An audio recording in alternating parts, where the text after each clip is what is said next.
अभी हम leasing decision chapter में जितने भी कॉन्सेप्ट्स है, जितना भी कंफ्यूजन है, वो सारा भी क्लियर कर लेते हैं। एक तो क्वेश्चंस भी देखेंगे जो थोड़े से डिफिकल्ट टाइप के क्वेश्चन है। आईपीसी नहीं, आईपीसी और सीएफएनएल और दोनों ही सिलेबस में है ना। लीजिंग में सबसे पहले तो इसमें एक तो कंफ्यूजन बहुत ज्यादा है, दूसरा ट्रीटमेंट भी कहीं पर गलत इसमें बुक में है, अलग अलग है ट्रीटमेंट। तो पहला तो कॉन्सेप्ट लेते हैं कि लीजिंग जो है वो लेजर के पॉइंट ऑफ व्यू से सोचना होगा। तो कैपिटल बस्टिंग वाला डिसीजन पूरी तरह कैपिटल बस्टिंग में जो करते हैं वही करना है। जब हम लेजी के पॉइंट ऑफ व्यू से सोचेंगे तब इसमें दो तरह की कैटेगरीज बनेगी। पहला तो हम एसेट को लीज पे लें या फिर हम लोन लेके फिर एसेट को खरीदें। हमारे पास मान लो कि पैसा है नहीं तो हमको लोन लेके खरीदना है, ठीक है। तो जब हम लोन लेके खरीदेंगे तो उसमें इंटरेस्ट खरीदेंगे तो डेप्रिसिएशन भी लगेगा, डेप्रिसिएशन की टैक्स शीट मिलेगी, इंटरेस्ट जो होगा वो भी चार्ज होगा, उसका टैक्स शीट मिलेगा, ठीक है। तो वो सारा रहेगा इसमें सिनेरियो। और डेप्रिसिएशन जो है वो वापस उसमें क्या हो जाएगा, जब हम लेजर के पॉइंट ऑफ व्यू से सोचते हैं तो वो वापस एड बैक हो जाएगा, ठीक है। अब जो कंफ्यूजन वाली चीज है एक बार उसको डिस्कस कर लेते हैं। ये तो एक बेसिक था, ठीक है। अभी कंफ्यूजन वाली चीजें क्या होती है, सबसे पहले तो प्रेजेंट वैल्यू के लिए रेट कौन सा लेना है, पहला कंफ्यूजन। दूसरा जो स्क्रैप वैल्यू साल्वेज वैल्यू का क्या करना है, ठीक है। ये दोनों जो कंफ्यूजन है उनको मैं लिख के यहाँ पे बता देती हूँ। सबसे पहले तो हमें पीवी के लिए कौन सा रेट लेना है। तो पीवी के लिए हमेशा कोशिश तो ये करेंगे कि हम क्या लेंगे, केडी 1 टी, ठीक है। वैसे तो प्रेजेंट वैल्यू फैक्टर गिवन होगा तो कोई टेंशन नहीं है, बट अगर गिवन नहीं होगा तो हमको जो प्रेजेंट वैल्यू फैक्टर लेना है वो केडी 1 लेना है। किसके पॉइंट ऑफ व्यू से सोचते हुए, लेसली के पॉइंट ऑफ व्यू से सोचते हुए, ठीक है। और लेसर के पॉइंट ऑफ व्यू से सोचेंगे तो हम क्या लेंगे, केओ, ठीक है, केओ लेंगे। क्या लेसी के पॉइंट ऑफ व्यू से केओ लेंगे, नहीं। अगर कुछ गिवन नहीं होगा तो जाके सोचेंगे कि केओ कॉस्ट ऑफ कैपिटल ले सकते हैं, अदरवाइज नहीं, ठीक है। लेकिन जब हम लेसी के पॉइंट ऑफ व्यू से सोचेंगे तो इंटरेस्ट रेट तो गिवन ही होगा वैसे जनरली। तो इंटरेस्ट रेट में क्या करना है, जो इंटरेस्ट रेट होगा इंटरेस्ट उसी रेट से लगाना, लेकिन पीवी फैक्टर लेते हुए हमको 1 लेना है, ठीक है। एक तो हो गया ये। अब यहाँ पे जो सॉल्यूशन है क्वेश्चन नंबर प्रैक्टिस मैनुअल का पेज नंबर, मैं हर एक क्वेश्चन में बता दूंगी कहाँ कहाँ पे कुछ इसमें ऑल्टरनेट सॉल्यूशन हो सकता है या यहाँ पे कहाँ पे मुझे मिस्टेक लगी, ठीक है। बाकी ये एक बार का कॉन्सेप्ट है, ठीक है। दूसरा मेन जो कॉन्सेप्ट है वो है अपना साल्वेज वैल्यू का, ठीक है। यह जाता है अपना साल्वेज वैल्यू। इसमें क्या क्या सिनेरियो रहता है। सबसे पहले तो अगर डेप्रिसिएशन जो है वो डब्ल्यूडीवी से, और अगर यहाँ पे डेप्रिसिएशन जो है वो एसएलएम से। अगर एसएलएम से हुआ तो स्क्रैप वैल्यू बचेगा नहीं, ठीक है। तो स्क्रैप वैल्यू रहेगा नहीं। अगर सोल्ड वैल्यू दे रखा होगा कितने में लास्ट में सोल्ड किया, सपोज 1 लाख में सोल्ड हुई मशीन, ठीक है। तो यहाँ पे जो ये सोल्ड वैल्यू गिवन होगी ना, सबसे पहले तो उसमें टैक्स इफेक्ट लेना, ठीक है। उसको आफ्टर टैक्स करना। तो यहाँ पे टैक्स इफेक्ट लेना, क्योंकि बहुत सारे क्वेश्चंस में नहीं कर रखा है, वो मैं बताऊंगी कि कौन कौन से क्वेश्चन में नहीं कर रखा है। टैक्स इफेक्ट लेने के बाद में उसका प्रेजेंट वैल्यू फैक्टर जो 5th ईयर 6th ईयर जो भी लास्ट ईयर होगा, ठीक है, तो उसका पीवी फैक्टर हमको कंसीडर करना है, ठीक है। ये तो बाय डेप्रिसिएशन जब एसएलएम हो, अगर हमको एसएलएम में बचेगा तो है ही ना कोई वैल्यू, ठीक है। लेकिन अगर यहाँ पे पहले से दे रखा है कितने में लास्ट में बेचा है साल्वेज को, तो जितने में बेचा है उसको आफ्टर टैक्स करने के बाद में पीवी फैक्टर लेने के बाद में कंसीडर करना। ये था इजी पॉइंट, ठीक है, एसएलएम। अब आ जाते हैं हम डब्ल्यूडीवी। डब्ल्यूडीवी एंड में बचेगा, तो जो एंड में जितना डब्ल्यूडीवी बचता है, ठीक है। सपोज दो केस होंगे उसमें, एक तो सोल्ड कितने में हुई गिवन नहीं है, और एक सोल्ड कितने में हुई गिवन है, ठीक है। अगर सोल्ड कितने में हुई गिवन नहीं है तो ये जो डब्ल्यूडीवी बचा है कहीं पर तो उसका कोई ट्रीटमेंट नहीं कर रखा, मतलब बुक में जब सॉल्व कर रखा है तब कहीं पर उसका ट्रीटमेंट आफ्टर टैक्स करके पीवी फैक्टर लेके कर रखा, और कहीं पर टैक्स का कंसीडर ही नहीं किया, खाली जो लास्ट में डब्ल्यूडीवी बच गया ना उसी को ही क्या कर रखा है, पीवी फैक्टर लेके और अज्यूम कर रखा है, ठीक है। तो हमें इसका ट्रीटमेंट एक्चुअल में क्या करना है, अगर यहाँ पे सोल्ड वैल्यू नहीं है, सीधा जो डब्ल्यूडीवी है उसको आफ्टर टैक्स कंसीडर करना है और पीवी फैक्टर उसका कंसीडर करना है, ठीक है। ये हमारा एक सिंपल सॉल्यूशन। अगर सोल्ड वैल्यू है, अब इसमें भी क्या कर रखा है, सोल्ड वैल्यू है तो कहीं पर तो शॉर्ट टर्म कैपिटल गेन जो है वो कंसिडर नहीं कर रखा, और कहीं पर short term capital gain consider कर रखा, मतलब शॉर्ट टर्म कैपिटल गेन और शॉर्ट टर्म कैपिटल लॉस। तो कई मैंने किसी से पूछा तो उसने कहा अगर लॉस होता है तो कंसिडर करते और गेन होता है तो कंसिडर नहीं करते। मैंने कहा लॉजिक क्या है, लॉजिक पता नहीं। तो सिंपल सी बात है, हमें तो शॉर्ट टर्म कैपिटल गेन जब डब्ल्यूडीवी है, salvage value given, sorry sold value given है, तो सोल्ड वैल्यू और डब्ल्यूडीवी का जो डिफरेंस है वो अगर शॉर्ट टर्म कैपिटल गेन आता है तो गेन, लॉस आता है तो लॉस, सबसे पहले तो कंसीडर करना है। कुछ क्वेश्चंस में नहीं कर रखा है, नो दैट, वो क्वेश्चंस भी मैं स्पेसिफिकली बता दूंगी, ठीक है। तो उसमें क्या करना है, सबसे पहले तो इन दोनों का जो डिफरेंस है वो कंसीडर करना है, ठीक है। शॉर्ट टर्म कैपिटल गेन है और शॉर्ट टर्म कैपिटल लॉस, कुछ ना कुछ तो अराइज होगा, ठीक है। तो जो भी अराइज होगा शॉर्ट टर्म कैपिटल गेन या लॉस, उसके ऊपर टैक्स इफेक्ट देना है।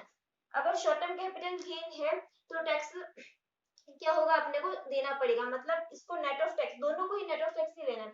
अगर शॉर्ट टर्म कैपिटल लॉस होगा तो उसपे टैक्स शीट मिलेगी, ठीक है। और शॉर्ट टर्म कैपिटल गेन होगा तो उसमें से क्या डिडक्ट हो जाएगा, टैक्स डिडक्ट हो जाएगा, और जितना गेन है उसको प्रेजेंट वैल्यू फैक्टर से मल्टीप्लाई करके और ऐड कर देना, ठीक है, जो भी कैश इनफ्लो मान लेना। तो टैक्स दोनों में कंसीडर करना है, दोनों को आफ्टर टैक्स लेना है, ठीक है। शॉर्ट टर्म कैपिटल लॉस है तो उसके ऊपर टैक्स शीट मिलेगी तो वो कैश इनफ्लो होगा, और शॉर्ट टर्म कैपिटल लॉस है तो क्या हो जाएगा, शॉर्ट टर्म कैपिटल गेन है तो वो आफ्टर टैक्स लेके कैश इनफ्लो मानना। अब इसमें एक इंपॉर्टेंट बात हो रहा है, हमने शॉर्ट टर्म कैपिटल गेन और लॉस का इफेक्ट देख लिया, ठीक है। गेन और लॉस को नेट ऑफ टैक्स लेना है कि नहीं वो हमने देखा है। लॉस होगा तो क्या करोगे, कैश इनफ्लो हो रहा है क्या, कुछ नहीं हो रहा है, तो लॉस के केस में सिर्फ इतना सा करना है, लॉस के केस में टैक्स शीट लेनी है, ठीक है। लॉस होगा टैक्स शीट ले लेना, अगर गेन होगा तो इसमें से टैक्स को डिडक्ट कर देना, और जितना भी बचा हुआ अमाउंट है रियलाइज अमाउंट, उसका क्या कर लेना, पीवी फैक्टर से मल्टीप्लाई करके और फिर उसको कंसीडर कर देना कैश इनफ्लो। यहाँ पे टैक्स शीट कैश इनफ्लो होगी और यहाँ पे कैश इनफ्लो क्या होगा, टैक्स डिडक्ट करने के बाद का अमाउंट। यहाँ तक क्लियर है। अब क्या हमने यहाँ पे जब शॉर्ट टर्म कैपिटल गेन और लॉस ले लिया तो हम जो लास्ट में रियलाइज वैल्यू है उसको नहीं लेंगे, क्यों नहीं लेंगे, तो लास्ट में जो रियलाइज वैल्यू हमारे पास में यानी सोल्ड वैल्यू जो है उसको पीवी फैक्टर से मल्टीप्लाई करने के बाद में, आफ्टर टैक्स करने के बाद में, ठीक है ना, पीवी फैक्टर से मल्टीप्लाई करने के बाद में कंसीडर करना है। आप कहीं पर आफ्टर टैक्स कर रखा है, कहीं पर नहीं कर रखा है, तो मैंने तो यही फॉर्मूला, हाँ अगर आपको इसमें कुछ लॉजिकली मिस्टेक लगती है कि इसको आफ्टर टैक्स नहीं करना चाहिए इस रियलाइज वैल्यू को, ठीक है, जो लास्ट में बेच रहे हैं, तो मुझे बताना कि उसका लॉजिक क्या है। अदरवाइज मेरे हिसाब से जो यहाँ पे भी रियलाइज हो रही है वैल्यू, क्योंकि हमारे हाथ में कैश आ रहा है ना, तो ऑब्वियसली उसके ऊपर हमको टैक्स तो देना पड़ेगा, तो वो नेट ऑफ टैक्स करने के बाद में हम प्रेजेंट वैल्यू फैक्टर से मल्टीप्लाई करने के बाद में कंसीडर कर देंगे, ठीक है। तो ऐसा नहीं कि शॉर्ट टर्म कैपिटल गेन और लॉस ले लिया तो लास्ट में जो रियलाइज वैल्यू है उसका कुछ नहीं करना है, उसको भी लेना है, ठीक है। तो यहाँ तक क्लियर है कि सैल्वेज वैल्यू का और पीवी फैक्टर क्या लेना है वो दोनों मैंने यहाँ पे क्लियर कर दिया। अब हम आ जाते हैं क्वेश्चंस के ऊपर, ठीक है। एक दो कोई क्वेश्चंस हम करते हैं जो थोड़े से टफ लगेंगे ना, वो सारे क्वेश्चंस हम अभी डिस्कशन में लेते हैं। आई थिंक 10 मिनट हुआ है ना अभी। लेसर के पॉइंट ऑफ व्यू से जो टेबल बनता है वो मैं बता देती हूँ। उसमें देखो लेसर के पॉइंट्स में क्या करना, जब हाँ ये तो हमारे पास जो डेप्रिसिएशन है ये सब तो तब था जब हम बाई करके बोरो करके, मतलब पैसा बोरो करके फिर बाई कर रहे थे, ठीक है। और बाई करने के बाद में हमको क्या करना था, जो भी अमाउंट हमारा कैलकुलेट हो रहा था, अब उसको कंपेयर करते लीज से। अगर लीज रेंटल कुछ गिवन है, ठीक है, अगर लीज रेंटल इक्वली है सभी चीजें, तो फिर तो क्या करना, उसको लीज को नेट ऑफ टैक्स करने के बाद में मल्टीप्लाई बाय पीवीएएफ एन्युटी फैक्टर जो होगा उसे मल्टीप्लाई करके अब अमाउंट कैलकुलेट कर देना, ठीक है। अब यहाँ पे भी बहुत सारी चीजें है कि सपोज लीज जो है वो एडवांस वाला लीज है, तो हम ये मानेंगे कि जो लीज एडवांस वाला है मतलब जीरो से, सपोज 5 साल मान रहे हैं हम, तो जीरो से लेके 0 1 2 3 4 4 साल होंगे। अब यहाँ पे 5 साल कैसे कंप्लीट हो गए, जीरो फर्स्ट ईयर था तो 0 1 2 3 4 4 में कंप्लीट हो गए, तो क्या टैक्स भी हम 0 से 4 तक का ले, फिर गलत हो जाएगा, इसमें फिर टैक्स अलग से लेना पड़ेगा, नेट ऑफ टैक्स नहीं कर सकते हैं, ठीक है। टैक्स ये सब ये अज्यूम कर रहे हैं हम कि टैक्स तो ईयर एंड में ही लगेगा, तो एक साल खत्म होने दो या फिर 0th ईयर खत्म होने दो, उसके बाद में जो फर्स्ट ईयर आएगा ना तब आपको टैक्स का बेनिफिट मिलना शुरू होगा लीज रेंटल का, ठीक है। तो लीज रेंटल भले ही एडवांस वाले हो लेकिन टैक्स कहाँ से मानना है अपने को, 1 से 5th ईयर तक मानना है, ठीक है। एक ये चीज क्लियर हो गई। दूसरी बात, अगर यहाँ पे लेसर का पॉइंट ऑफ व्यू है, ठीक है, तो आप लेसर के पॉइंट ऑफ व्यू में भी आप सीधा टोटल लीज रेंटल जिसमें से आप क्या लेस कर दोगे, टेबल बना ही देते हैं हम यहाँ पे।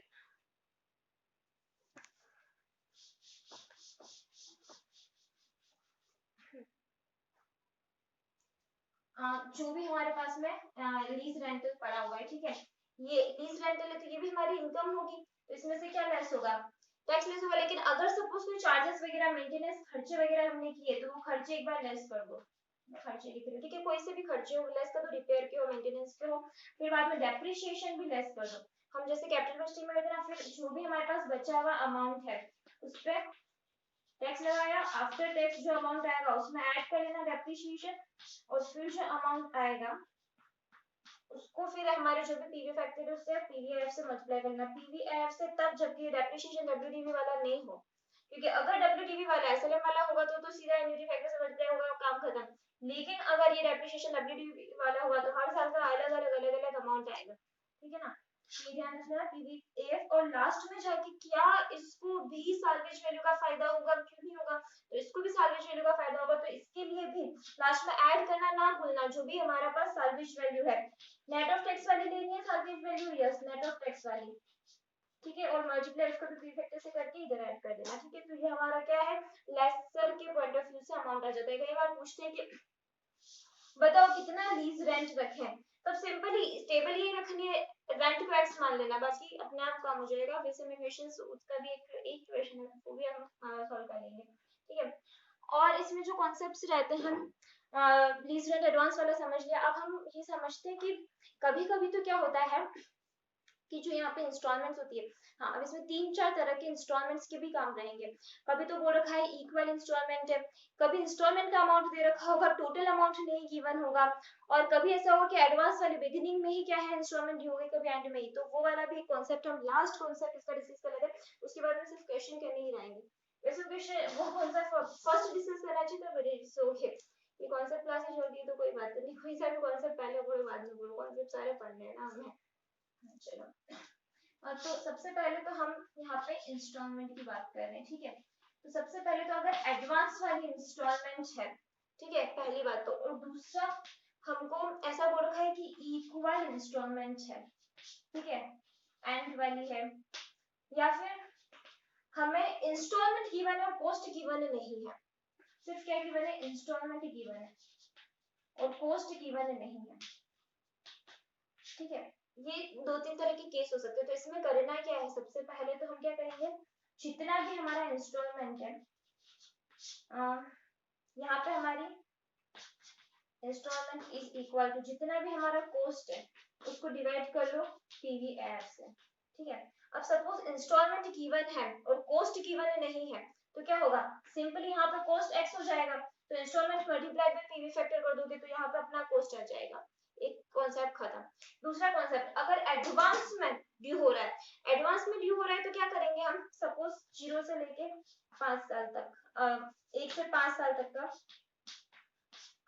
क्या बोलते हैं ड्यू है, तो 1 से 5 साल तक का ड्यू है ना, तो आप क्या करोगे, 5वें साल का पीवी फैक्टर में ऐड मत करो, 1 से 4 साल तक का क्या करो, जो पीवी फैक्टर है वो ऐड करो जिस भी रेट से गिवन है, ठीक है। इन चारों को ऐड करने के बाद में उसमें +1 कर दो।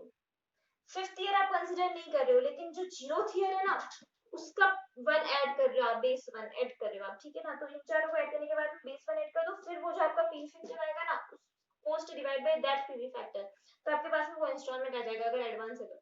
और बाकी सिंपली अगर एडवांस नहीं है, ईयर एंड में है, तो जो भी कॉस्ट है उसको पीवी फैक्टर से डिवाइड कर दोगे, इंस्टॉलमेंट आ जाएगा, ठीक है। मुझे जितने कॉन्सेप्ट याद है एक बार को मैंने बता दिए हैं, लगभग 15 मिनट में मुझे खत्म करने थे कॉन्सेप्ट क्लास। अभी हम आ जाते हैं एक सबसे जो थोड़ा सा कंफ्यूजन वाला क्वेश्चन रहता है, क्वेश्चन नंबर 21, सॉरी 24 होगा शायद, वो सबसे लास्ट क्वेश्चन है इस पूरे चैप्टर का। पूरा क्वेश्चन में रीड कर रही हूँ, उसको हम अभी सॉल्व कर लेते हैं।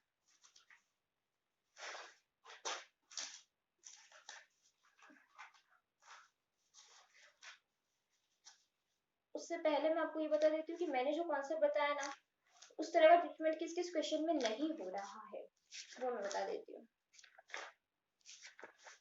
जैसे मुझे जहाँ पे डाउट आया कि मुझे लगा कि वो ट्रीटमेंट ऐसा क्यों हो रहा है वैसा, क्वेश्चन नंबर 1 तो ठीक ठाक है, उसमें कोई प्रॉब्लम ना हो। क्वेश्चन नंबर 5 में, हाँ क्वेश्चन नंबर 5 में देखना आप, क्वेश्चन नंबर 5 जो एक्सवाइजेड लिमिटेड है, ठीक है, उसमें इक्विपमेंट की कॉस्टिंग दे रखी है 10 लाख की, ठीक है, और लोन दे रखा है 10 लाख का, इंटरेस्ट रेट 13% है, repayable in 5 equal year end instalment, सब कुछ ठीक है, 5 साल लीजिंग पीरियड है, rental 3,30,000 payable at the end है, वो भी ठीक है।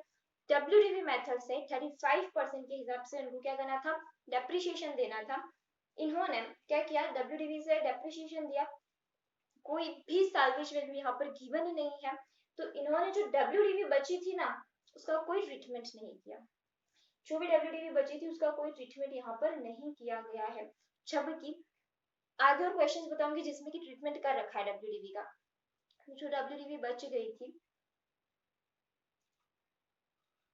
हाँ इसमें सैल्वेज वैल्यू गिवन है, कितने की गिवन है, 5th ईयर में 1 लाख, सैल्वेज वैल्यू 1 लाख की गिवन है।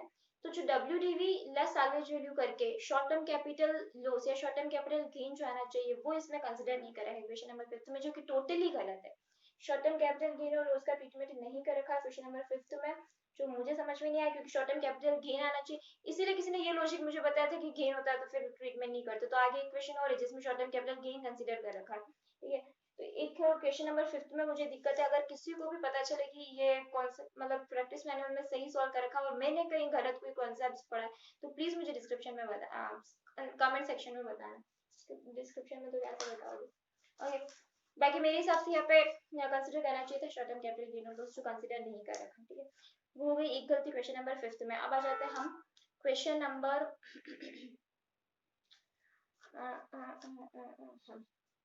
Question number 7।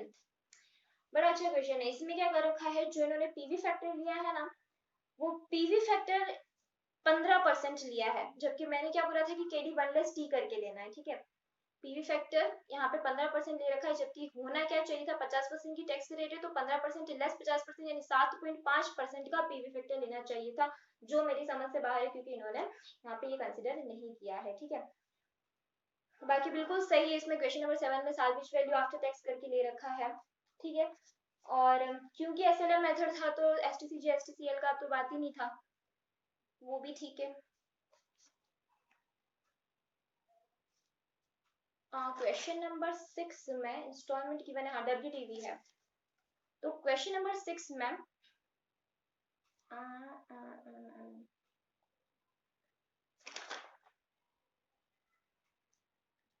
इंस्टॉलमेंट 2 लाख की है, lease rental discounted cash flow 16%, question number 6 पढ़ रही हूँ मैं।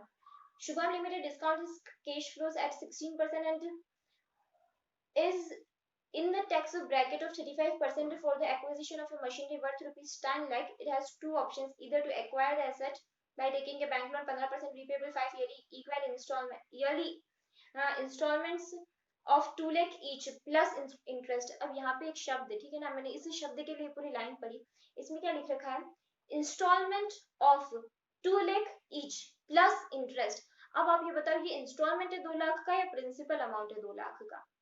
फिर से मैं इसी लाइन को पढ़ रही हूँ, instalment of rupees 2 lakh each plus interest, मतलब है तो इंस्टॉलमेंट है लेकिन इंटरेस्ट जुड़ा हुआ नहीं है, तो बेसिकली ये प्रिंसिपल अमाउंट गिवन है, जो 2 लाख का ईच प्रिंसिपल अमाउंट है, ठीक है ना, 2 लाख का, और प्लस उसमें इंटरेस्ट करेंगे तब जाके वो इंस्टॉलमेंट बनेगा।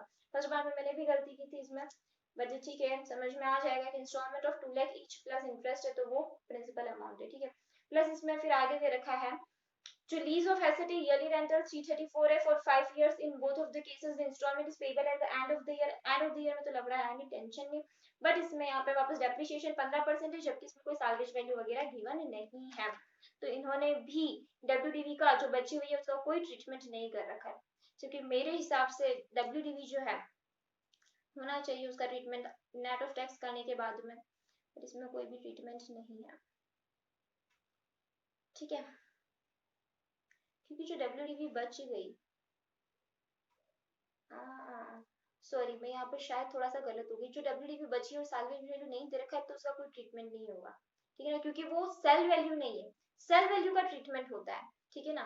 सिर्फ WDV है जो बच गई है और कोई सेल वैल्यू नहीं है, तो ना तो उस पर STCG STCL निकलने वाला है, ना जो सेल वैल्यू है जिसको अपन कैश इनफ्लो मान के उसको पीवी फैक्टर पे लाके हम कंसीडर करने वाले हैं, तो सिर्फ WDV बच गई तो उसका कोई ट्रीटमेंट नहीं कर रखा, इन्होंने भी नहीं कर रखा है, सही कर रखा है, ठीक है, ठीक है ना। हाँ, फिर आ जाता है क्वेश्चन नंबर 7। क्वेश्चन नंबर 7 में सैल्वेज वैल्यू को आफ्टर टैक्स कर रखा है इनटू पीवी फैक्टर, बिल्कुल सही कर रखा है। हाँ, इसमें क्वेश्चन नंबर 7 में एक छोटा सा पॉइंट है कि डाउन पेमेंट किया है, 1,10,000 की मशीनरी थी, डाउन पेमेंट 10,000 का किया है, तो वो जो 10,000 का डाउन पेमेंट किया है ना उसको 0th ईयर पे मान के कंसिडर करके 0th ईयर पे क्या माना है 10,000 की इंस्टॉलमेंट मान रखी है और पीवी फैक्टर 1 लेके और 10,000 का क्या मान रखा है इन्होंने कैश आउटफ्लो मान रखा है कि 10,000 का पेमेंट किया ना तो वो बिल्कुल सही है हम भूल ना जाए इसलिए मैंने ये पॉइंट बता दिया था कि एक ये पॉइंट था इसमें कोई टेंशन नहीं है। अब आ जाते हैं हम और हाँ वही मैंने 7th क्वेश्चन में बताया कि 15% ना लेके 7.5% लेंगे वो ठीक है। अब इसमें है क्वेश्चन नंबर 8 में स्पेसिफिकली बोल दिया कि आप शॉर्ट टर्म कैपिटल गेन और लॉस जो है फॉर इनकम टैक्स कंसीडर करना तो फिर इन्होंने शॉर्ट टर्म कैपिटल गेन जो है sorry short term capital loss पे जो टैक्स सेविंग हो रही है नहीं टैक्स शील्ड क्योंकि हम लॉस पे तो क्या है सिर्फ टैक्स शील्ड ही कंसीडर करते हैं तो टैक्स शील्ड कंसीडर करके जो आउटफ्लो में से क्या हो जाएगी लेस हो जाएगी क्योंकि इनफ्लो एक तरह से और जो साल्वेज वैल्यू उसका पीवी फैक्टर अब वापस वही बात है कि इन्होंने साल्वेज वैल्यू उसको आफ्टर टैक्स नहीं लेके गए ठीक है ना तो यहाँ पे जो क्वेश्चन नंबर 8 है उसमें साल्वेज वैल्यू को आफ्टर टैक्स नहीं लेके गए जबकि इसी के ऊपर जो क्वेश्चन नंबर 7 है उसमें साल्वेज वैल्यू आफ्टर टैक्स लिया गया है।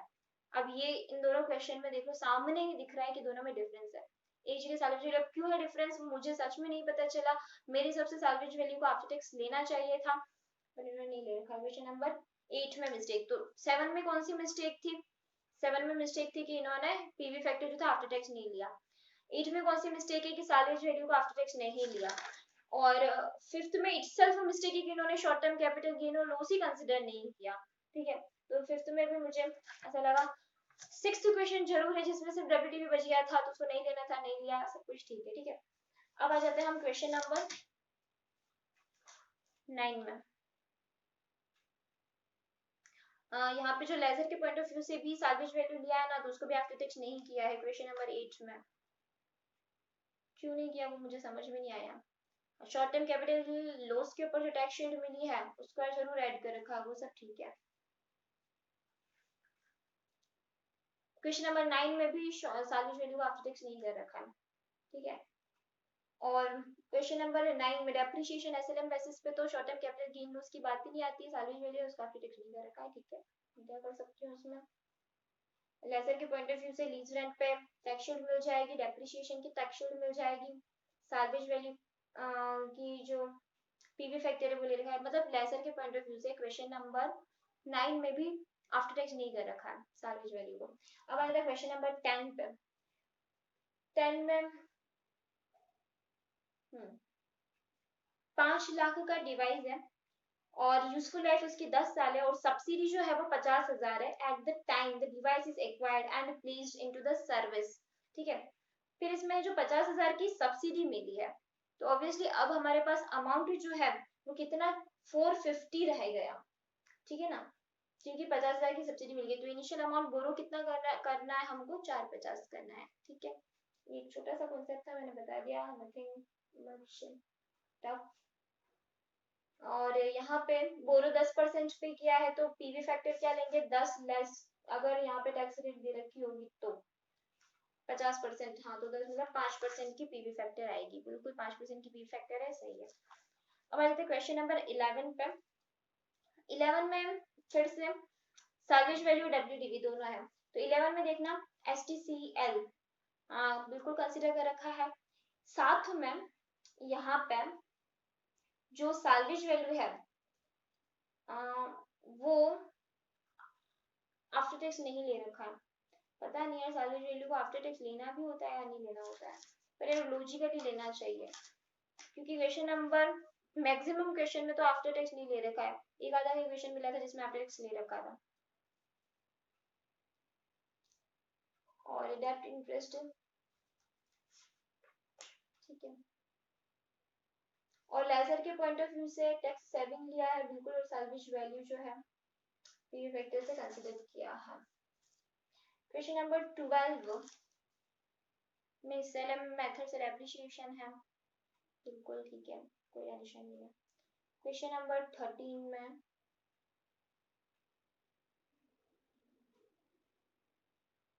फिर क्वेश्चन नंबर 13 में डेप्रिसिएशन एसएलएम था इसीलिए अब यहाँ पे जब एसएलएम भी हो और आपको बता रखा हो कि एसएलएम के लिए इतना साल्वेज वैल्यू बचा 5 साल लाइफ थी साल्वेज नील नहीं था साल्वेज इतना था ठीक है तो उससे आपने एसएलएम के लिए डेप्रिसिएशन निकाला होगा तो उस साल्वेज में से लेस कर रखा है क्या जो भी रियलाइज अमाउंट है फिर जितना डिफरेंस अमाउंट बचा है ना, उसको आफ्टर टैक्स तो लेकर नहीं गए, उसी को क्या बोलते हैं पीवी फैक्टर से मल्टीप्लाई करा, और उतना अपने पास क्या आ गया, कैश इनफ्लो आ गया।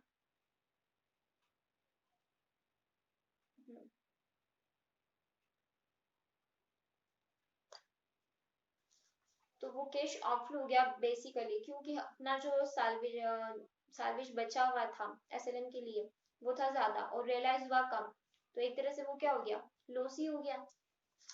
टैक्स का कोई इफेक्ट उसमें अभी गिवन नहीं है, क्वेश्चन नंबर 13 पढ़ रही हूँ मैं, ठीक है ना।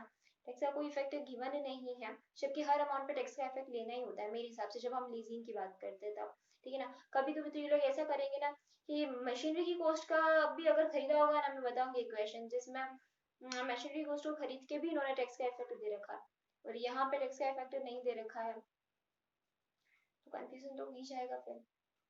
तो जो क्वेश्चन नंबर 13 है उसमें सैलरी जो बचा था, नहीं, जो सैलरीज वैल्यू होता है उसमें से जितना रियलाइज हुआ उसको डिडक्ट किया, तो उतना नेट कैश आउटफ्लो हो गया, उसको पीवी फैक्टर से मल्टीप्लाई करके अमाउंट लेकर आ गए, ठीक है। टैक्स इफेक्ट नहीं दिया है, और साथ में ही इसमें जो लास्ट में रियलाइज हुआ है अमाउंट, ठीक है ना, वो तो कैश इनफ्लो होगा ना एक तरह से, तो ना तो उसका टैक्स इफेक्ट लिया है, और जितना रियलाइज हुआ उस अमाउंट को डायरेक्ट तो वैसे भी नहीं लेकर नेट करके लिया है, ठीक है यार। अभी क्वेश्चन ऐसे ही करे तो मैं भी क्या करूँ, जबकि लेजर के पॉइंट ऑफ व्यू से सोचोगे तो वो डायरेक्ट जितना रियलाइज हुआ है ना अमाउंट, उतना डायरेक्ट कंसीडर करना है पी फैक्टर मल्टीप्लाई करने के बाद।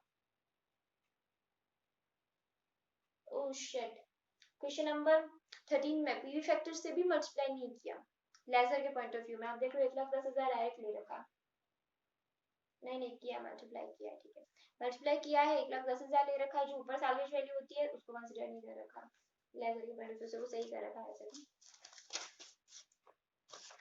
मुझे पता नहीं क्यों इस चैप्टर में कंफ्यूजन रहता नहीं, लेकिन आंसर देख के प्रैक्टिस मैनुअल के कंफ्यूजन अराइज हो जाता है।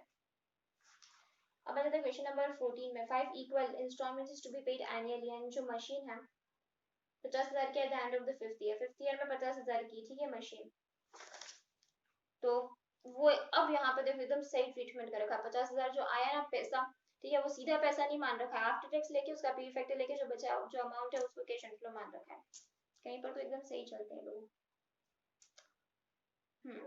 एक कॉन्सेप्ट और है इसमें, break even lease rent. Break even lease rent होगा तो कैसे कैलकुलेट करेंगे, जब आप बाइंग वाली वैल्यू कैलकुलेट कर चुके होगे उसको रखना है इक्वल में, अब इधर की तरफ आपको रखना है क्या, नेट लीज, जितना भी आपका एन्युटी फैक्टर है, एन्युटी फैक्टर इनटू एक्स मान लेना या आर मान लेना लीज रेंटल को, तो उससे आर की वैल्यू आ जाएगी।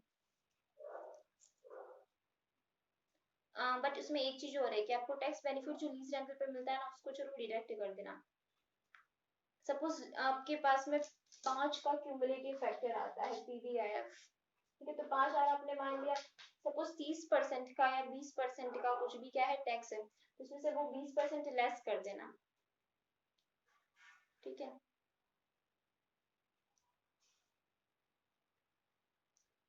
तो 20% लेस कर देना उसका टैक्स बेनिफिट। हाँ, अगर ऐसा हुआ कि ये जो टैक्स शील्ड है, टैक्स शील्ड आपका जो लीज रेंटल था, ठीक है, वो था बिगिनिंग में ड्यू होने वाला, ठीक है, और जो टैक्स शील्ड है वो आपको 1 साल बाद मिलती है, ठीक है ना, मतलब 1 साल के एंड में मिलती है, तो आपको दिक्कत हो जाएगी इसमें, नेट तो आप कर ही नहीं पाओगे। तो यहाँ पे जो क्वेश्चन है, क्वेश्चन कौन सा मैं पढ़ रही हूँ, क्वेश्चन नंबर 14, तो आर जो अपने पास आया वो आया कितना, 4.312 आर, जबकि टैक्स शील्ड के लिए जो अपना एन्युटी फैक्टर आया ना वो आया 3 पॉइंट, एन्युटी फैक्टर अलग अलग आ सकता है ना, ये वाला जो एन्युटी फैक्टर है वो हमने 0th ईयर से लेकर 4th ईयर तक जो लिया था, ठीक है ना, तो 1 से 4th ईयर तक +1 किया था, और ये वाला जो एन्युटी फैक्टर है वो 1 से 5th ईयर तक लिया हुआ है, समझ में आ रहा है ना, 1 से 4th ईयर तक के एन्युटी फैक्टर को ऐड करके उसमें +1 कर रखा है, क्योंकि बिगिनिंग में ड्यू हो रहा था, और ये वाला पी फैक्टर 1 से 5 साल तक का पी फैक्टर है, तो ये टैक्स शील्ड के लिए लिया, और ये वाला हमने क्या आर माना, तो इसको हमको मल्टीप्लाई करना है किसी से, इसको हमको मल्टीप्लाई करना है इंटू 30% टैक्स से, ठीक है, फिर यहाँ पे ये भी आर है और ये भी है, तो नेट हो जाएगा अमाउंट, तो नेट अपने पास अमाउंट आ जाएगा 1.1979 आर, इक्वल टू में हम लोग क्या रख देंगे, जो भी अपने पास अमाउंट होगा, क्या बोलते हैं बाइंग वाला, तो आर की वैल्यू कैलकुलेट हो जाएगी। ठीक है, फिर क्वेश्चन नंबर 15 पे आ जाते हैं। 15 में ब्रेक इवन लीज रेंटल बता रखा है। हाँ, 14% कॉस्ट ऑफ कैपिटल है, कुछ भी नहीं दे रखा है, सिर्फ कॉस्ट ऑफ कैपिटल। तो इसको ये मानना है कि pre tax cost of capital है, और लेजर के लिए हमको प्री टैक्स, हम जब लेजर की बात करते हैं ना, तो हमको pre tax cost of capital ही चाहिए होता है। तो उसके लिए पी फैक्टर सीधा 14% लेके और कंसिडर करना, और हमको बाकी तो मतलब ही नहीं उस 14% से, जब हम लेसी की बात कर रहे हैं तब तो, क्योंकि लेसी के लिए तो हमको क्या लेना पड़ता है, 16% से फाइनेंस। पी फैक्टर गिवन है तो बेस्ट, नहीं गिवन है तो 16% से फाइनेंस और टैक्स रेट कितना गिवन है, 35%, तो 16 लेस 35%, 10.4% पी फैक्टर है। परफेक्ट। साल्वेज वैल्यू यहाँ पे 2 लाख है, और जो डेप्रिसिएशन है वो एसएलएम बेसिस पे है, और कोई भी ऊपर का अमाउंट नहीं दे रखा है कितना साल्वेज है। ठीक है, तो जितना भी साल्वेज वैल्यू है उसके ऊपर टैक्स बेनिफिट कंसीडर किया, मतलब वो उसको नेट ऑफ टैक्स ले रखा और पी फैक्टर ले रखा। तो कहीं पर तो ये लोग क्या करते हैं, साल्वेज और नेट ऑफ टैक्स लेते हैं, कहीं पर नहीं लेते, पर मेरे हिसाब से लेना ही चाहिए नेट ऑफ टैक्स।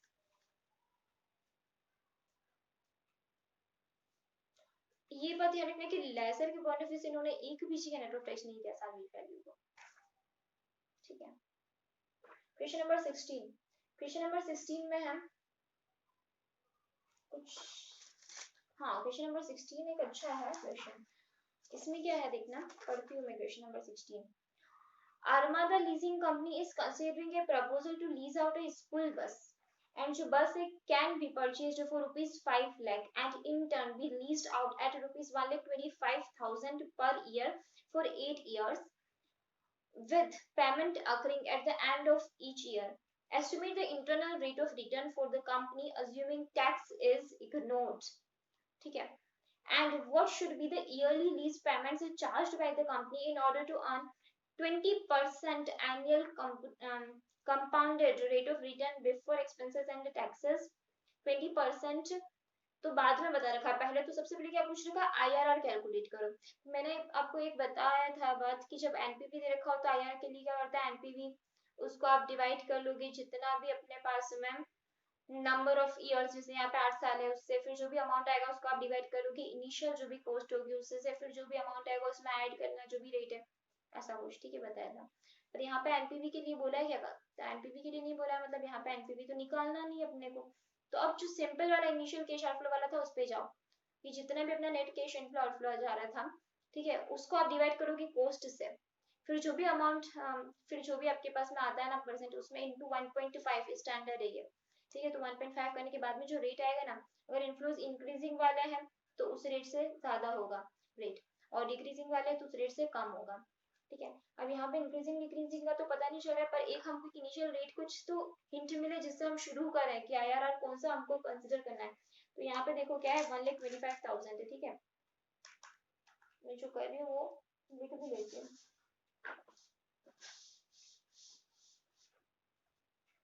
ये कोई स्टैंडर्ड नहीं है, बट मेरे को इससे आइडिया मिलता है, क्योंकि सबसे पहले आप अभी क्या करोगे, 10% हो गया, 10% के बाद में फिर अज्यूम करोगे आगे से आगे से, अच्छा आपको इनिशियल कौन सी रेट स्टार्ट करनी है ना, वो थोड़ा पता लग जाए, उसके लिए मैं ये कर रही हूँ। तो यहाँ पे क्या 5 लाख में से, क्योंकि 5 लाख का कॉस्ट और 1,25,000 8 साल तक आने वाले थे, एक बार इसका नेट कर लेते हैं हम, 1,25,000 आने वाले ना, तो ये आ जाता है 3,75,000। ठीक है, अब यहाँ पे आ गया 3,75,000, कितने साल है, 8 साल है, तो इसको डिवाइड कर लेते हैं हम 8 से।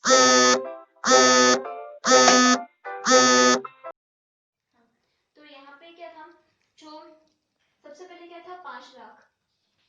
ठीक है, 5 लाख आउटफ्लो था, 1,25,000 हर साल आने वाले 8 साल तक, तो सबसे पहले नेट किया तो 37,500 आया, उसको हमने डिवाइड किया 8 ईयर से, तो हमारे पास आ गया 46875। ये आईआरआर कैलकुलेट करने की कोशिश कर रहे हैं हम, है ना, आईआरआर थोड़ा एस्टिमेट करने की कोशिश करें कि कहाँ से स्टार्ट करना है। ठीक है, ये आ गया 46875। अब इसको हमको डिवाइड करना है आउटफ्लो, इनिशियल आउटफ्लो जो है कितना 5 लाख, इनिशियल आउटफ्लो कितना है हमारा 5 लाख है, तो ये आ जाता है 46,875 डिवाइड बाई 5 लाख, कितना आता है अपने पास में 9.375, 9.375 आया। इसको स्टैंडर्ड 1.5 से मल्टीप्लाई करते हैं इंटू 1.5, ये आ जाता है 14.60625। तो जो आप इनिशियल 10% से स्टार्ट कर रहे थे ना, अब आप वो 15% से स्टार्ट करके देखो, ठीक है ना, इनिशियल। फिर 15% पे अगर आपको एग्जैक्ट नहीं मिले तो 15 से 16, या फिर आपको पता है ना कि इसमें क्या होता है, पूरा सॉल्व ही कर लेते हैं, चलो ये वाला क्वेश्चन। ये 15% से मैं स्टार्ट करती हूँ, ठीक है, 15% रेट लेके 15% का पीवी फैक्टर 8 साल के लिए 1 डिवाइड बाई 1.15, 1 2 3 4 5 6 7 8, ये आता है 4.4872, 4.4872, ठीक है। और यहाँ पर जब आप देखोगे 5 लाख डिवाइडेड बाई 1,25,000, यह आता है 4। 5 लाख डिवाइडेड बाई 1,25,000 कितना आ जाता है 4। तो यहाँ पे ये जो 4 है, हमको तो क्या है, कम चाहिए, तो रेट को बढ़ाना पड़ेगा। आपको पता है ना, रिवर्स करते हैं, हमें कम चाहिए ना, तो रेट को बढ़ाना पड़ेगा। तो किससे लेके जा रहे हैं रेट को, 15 से सीधा आ जाते हैं हम 20% से करते हैं। तो 1 डिवाइड बाई 1.20, 1 2 3 4 5 6 7 8 9, मैंने जो में 9 तक चली गई, सॉरी, 1 डिवाइड बाई 1.20, 1 2 3 4 5 6 7 8, मैम ये देखो 3.83, बहुत ही छोटा है, 3.83 चाहिए कितना, 4, इन दोनों का डिफरेंस देखो, लेस 4.4872, कितना है 0.6500। ऐसा बोलते हैं कि रेट दोनों पास वाले लेने चाहिए, तो थोड़ा सा एग्जैक्ट ज्यादा आता है। मुझे नहीं पता, मैंने तो 5% का अभी डिफरेंस ले रखा है रेट में। तो इसका डिफरेंस अगर 5% रेट को क्या करा हमने, इंक्रीज किया, तो इतने से डिक्रीज हो गया। कितने से रेट को इंक्रीज करें तो इतने से डिक्रीज हो जाए। कितने से डिक्रीज चाहिए अपने को, 0.4872 से डिक्रीज चाहिए, 0.4872 से डिक्रीज चाहिए ना। थोड़ा सा कैलकुलेशन कहीं गलत हो गया है क्या, नहीं सही। तो सपोज यहाँ पे इतने से डिक्रीज होता है 0.6500, जितना डिक्रीज हो जाएगा अगर 5% से इंक्रीज करेंगे रेट को, तो 0.4872 जितना डिक्रीज, अपने को डिक्रीज करने के लिए x की वैल्यू कैलकुलेट करने के लिए क्या करेंगे, 5 डिवाइडेड बाई 0.6500 मल्टीप्लाइड बाई 0.4872, 3.7477 आ रहा है। तो ऐड करते 15 में, ये प्लस 15, 18.74 आंसर आ रहा है, लगभग परफेक्ट। इनका 18.63 आ रहा है, मेरा 18.74 आ रहा है। कितना आंसर आ रहा है, 18.74। ठीक है, समझ में आ रहा है ना, कैलकुलेशन सिंपली, इसमें तो समझने से कुछ नहीं है, समझने से अब है। अब क्या है इसमें, सेकंड पार्ट देखो। सेकंड पार्ट क्या बोलता है, क्वेश्चन नंबर 16 में सेकंड पार्ट है, calculate the annual lease rent. देखो मैंने इतने सारे अभी क्वेश्चंस, हर क्वेश्चन में मैंने मेरा जो डाउट था या मेरे को जो लग रहा था वो डिस्कस किया कि ऐसा होना चाहिए था। अगर आपको इसमें कोई भी पॉइंट ऐसा लगता है जिसमें मैं कहीं पर भी मिस्टेक में हूँ, या फिर आपको लगता है कि इसमें ये और कोई कॉन्सेप्ट लग सकता है, या फिर आपको लगता है कि ये एक ऑल्टरनेट सोल्यूशन है, जो आप बोल रहे हो वो भी सोल्यूशन सही है, तो प्लीज आप मुझे कमेंट सेक्शन में बताना, ठीक है। अदरवाइज मेरे हिसाब से जो टैक्स शील्ड नहीं ले रखी है सालोज वैल्यू वगैरह पे, तो वो गलत है, क्योंकि कहीं पर ले रखी है कहीं पर नहीं कंसिडर कर रखी है, तो वो मुझे ऐसा लगा गलत है, ठीक है। अब यहाँ पर कैलकुलेट करना है एनुअल लीज रेंट। हम मैंने आपको बताया था ना कि वो जो लेसर के पॉइंट ऑफ व्यू से जब आप सोचोगे तो जो रेंट है उसको एक्स मान लेना, बाकी सारा कैलकुलेट करोगे। तो इसका थोड़ा सा मेरा प्रेजेंटेशन अलग है, इसलिए मैं इसको सॉल्व ही कर लेती हूँ। मैंने रेड आउट किया है question, what should be the yearly lease payments charged by the company in order to earn 20% annual compounded rate of return before expenses and tax, calculate the annual। Second part है ना, yearly lease rental charge कितना earn करना है अपने को, 20% annual compounded rate of return. आपको पता है यहाँ पे रेट ऑफ रिटर्न दे रखा है, मतलब ऐसे पता चल गया कि लेसर के पॉइंट ऑफ व्यू से सोचना है, ठीक है। Before expenses and tax, calculate annual lease rent to be charge मतलब लेसर हो आप यहाँ पे, लेसर के पॉइंट ऑफ व्यू से to be charge so as to amount to 20% after tax annual compounded rate of return based on the following assumptions. tax rate 40% state line depreciation है, annual expenses 50,000 हमारे होने वाले और resale value 1 lakh after the turn है, ठीक है ना। तो फटाफट से इसका मैं सॉल्यूशन यहाँ पे लिख लेती हूँ। वो जो हमारा टेबल चल रहा था ना वही टेबल अभी बनाएंगे हम। क्या टेबल चलता है अपना, टेबल चलता है अपना रेंट, जिसमें से लेस करते हैं हम सारे चार्जेस, जिसमें से लेस करते हैं हम डेप्रिसिएशन, टैक्स लेस करते हैं, डेप्रिसिएशन ऐड करते हैं, ठीक है। तो सबसे पहले रेंट, रेंट कितना है x, चार्जेस, चार्जेस कितने हैं, एक्सपेंसेस है 50,000, डेप्रिसिएशन कितना है 50,000, कितना आ जाता है 1 लाख, और टैक्सेस कितने हैं 60% ऑफ दिस, ये x है ना, अब इन सबका टोटल कितना हो रहा है x लेस 1 लाख, ये हो रहा है। अब इसका 60% करो तो कितना आएगा 0.6x माइनस 60,000 और प्लस डेप्रिसिएशन कर लो वापस 50,000 का, तो ये अपने पास कितना अमाउंट बन जाता है। इन सबको पीवी फैक्टर से मल्टीप्लाई करना है, पीवी फैक्टर कितना है 3.837, ठीक है। तो पीवी फैक्टर से मल्टीप्लाई करना है ना इन सबको, तो कितना अमाउंट आ जाता है 3.837 को मल्टीप्लाई करना है 0.6x माइनस 60,000 प्लस 50,000, ये नेट इतना आया था ना 0.60, मतलब 40% लेस करने के बाद में अपने पास ये वाला अमाउंट बचा था, उसमें 50,000 ऐड किया था, ये अमाउंट बचा था उसमें 50,000 ऐड किया था, इसको पीवी फैक्टर से मल्टीप्लाई कर रहे हैं, तो कितना अमाउंट आ जाता है 2.3022 x माइनस 230,220 प्लस 191,850 प्लस आपको पता है साल्वेज वैल्यू 1 लाख की है बोल रखा है, उसका पीवी फैक्टर 0.233, लेसर में कभी भी आफ्टर टैक्स मत करना साल्वेज वैल्यू को, ठीक है। तो ये आ जाता है, और अपने को बोला है कि अमाउंट कितना चाहिए आपको, सॉरी कैश आउटफ्लो कितना है 5 लाख, परचेज कितने पे किया था 5 लाख, तो चार्ज कितना करना है lease 5 lakh is equal to 2.3022x minus इन दोनों का नेट कितना हो जाता है 38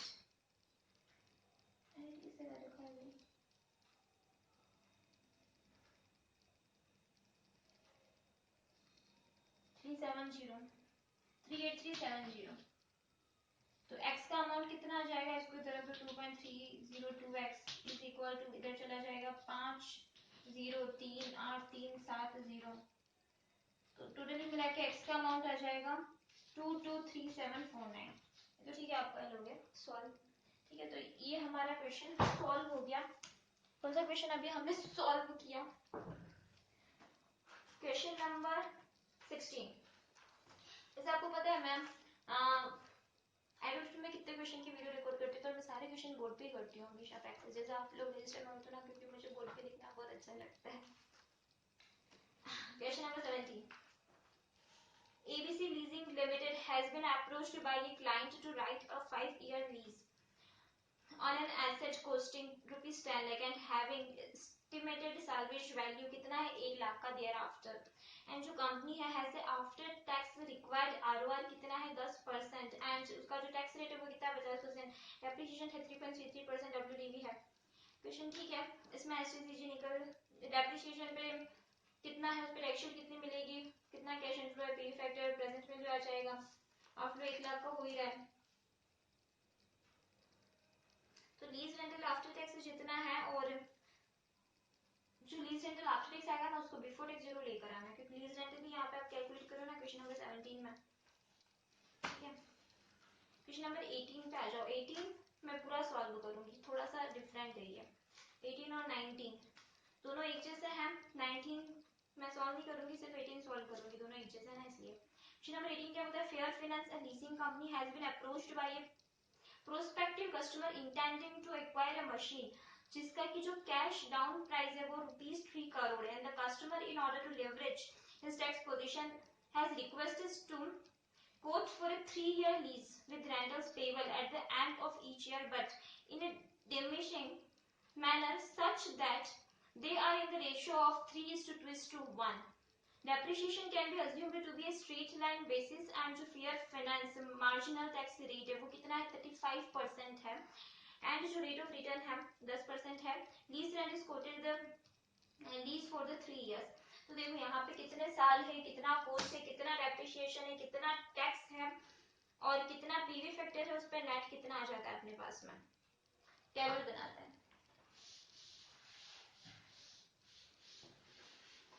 सबसे पहले है कोस्ट, फर्स्ट सेकंड और थर्ड ईयर. थोड़ा सा प्रेजेंटेशन इसका अलग है इसलिए मैं ये सॉल्व कर रही हूँ. बाकी क्वेश्चन नंबर, हाँ क्वेश्चन नंबर 19 में जैसा प्रेजेंटेशन है ना वैसा प्रेजेंटेशन लेके चलते हैं. कोस्ट कितना है? 300. पहले ही 100 3 करोड़ का कैश डाउन पेमेंट है और 3:1 का कोस्ट है यहाँ पे. ठीक है. और डेप्रिसिएशन कितना है? आपको सोचो यहाँ पे बोल रखा है कि total cash down payment 3 crore का है और 3 ईयर लीज रेंटल जो है वो 3:1 है, तो 300 200 और 100 है. अब डेप्रिसिएशन कितना है? डेप्रिसिएशन बोल रखा है कि leverage his tax position 3 years, 35% का टैक्स रेट है. सॉरी, डेप्रिसिएशन एसएनएम बेसिस पे डेप्रिसिएशन 300 डिवाइड बाय 3 कर दिया जाता है 100 100 और 100. ठीक है.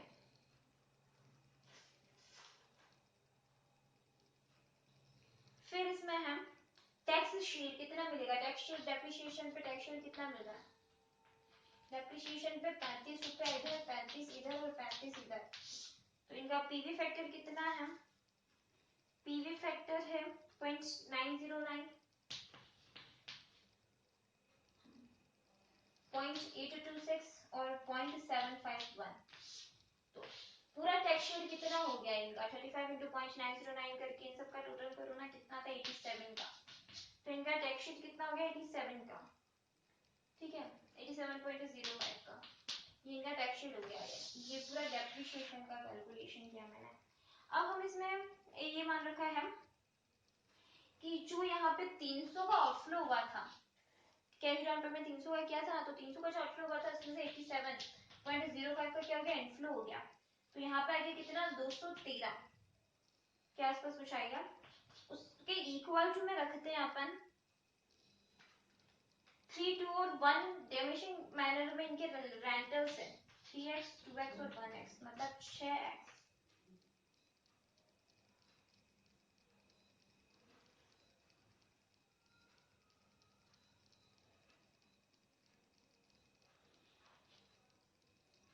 थ्री एक्स 2x और 1x पे इस पे भी टैक्स शीट मिलेगी क्योंकि ये क्या है?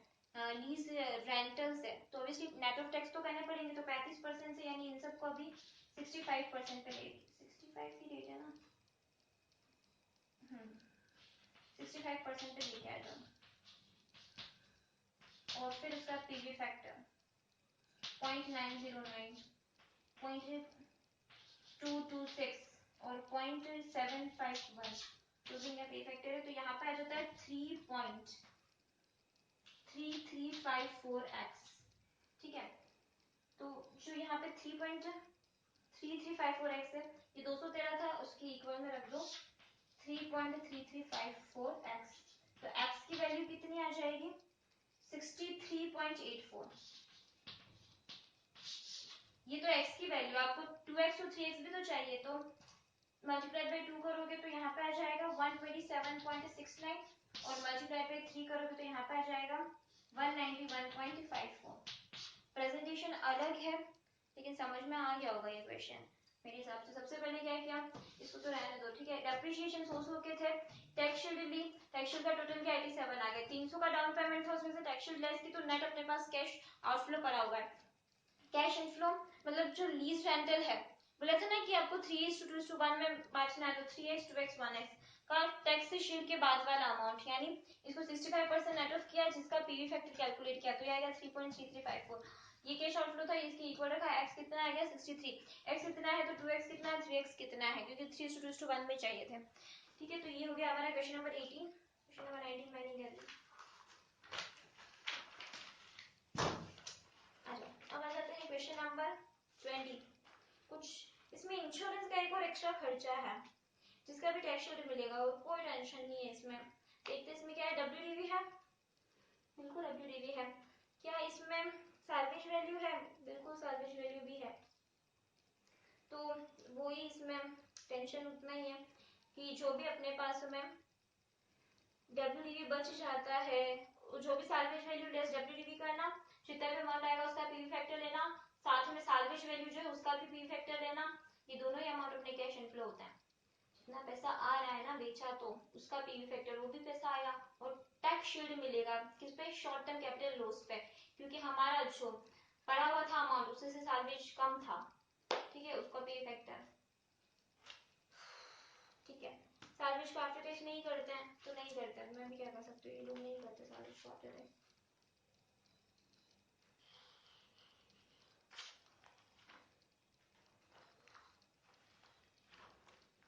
कैश इनफ्लो हुआ है तो फिर उसके ऊपर तो टैक्स जाना चाहिए। Question number 21। क्वेश्चन नंबर 21 में कोई पॉइंट है, एनुअल लोन पेमेंट्स रीपेमेंट्स दे रखा है 60। बस थोड़ा सा इसमें ये कैलकुलेशन अलग है कि जो एनुअल लोन पेमेंट्स है ना वो 12,000 है, उसमें से जो रेजिड्यूल सेल वैल्यू है 5 ईयर की उसका 1500 प्लस जो कमीशन 8% का उसी के ऊपर लग रहा है, वो अमाउंट दोनों को ही माइनस करने के बाद, मतलब जो सेल वैल्यू आएगी ना उसको सेल को रियलाइज करने के लिए, मतलब उस सेल को करने के लिए आपको बीच में एक इंसान रखना पड़ा जिसको कमीशन देना पड़ा, तो जितना सेल रियलाइज हुआ उसमें से कमीशन गया ना तो वो नेट अमाउंट ले लेना। ठीक है, जो प्रॉफिट ऑन सेल हुआ ना 1380 का, उसको आफ्टर टैक्स तो करना ही है, उसके बाद में कंसीडर करना है 966 में, ये पॉइंट था, बाकी कुछ नहीं है। ये इफेक्टिव पोस्ट टैक्स है।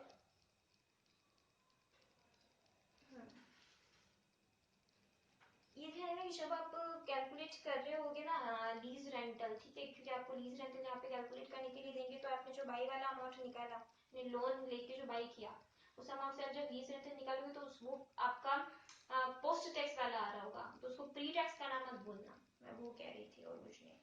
जैसे यहाँ पे भी 42,425 से आपका अमाउंट आ जाएगा टोटल वाला जो आपका कैश आउटफ्लो हो रहा है। ठीक है, डिवाइड बाय जो भी पीवी फैक्टर है 3.96, यह अमाउंट 11479। ठीक है ना, उसको 11.79 अपने आप में 70%, उसको 100% में लेके जाना मत भूलना, वो मैं गई थी, वो क्वेश्चन नंबर 21 में था।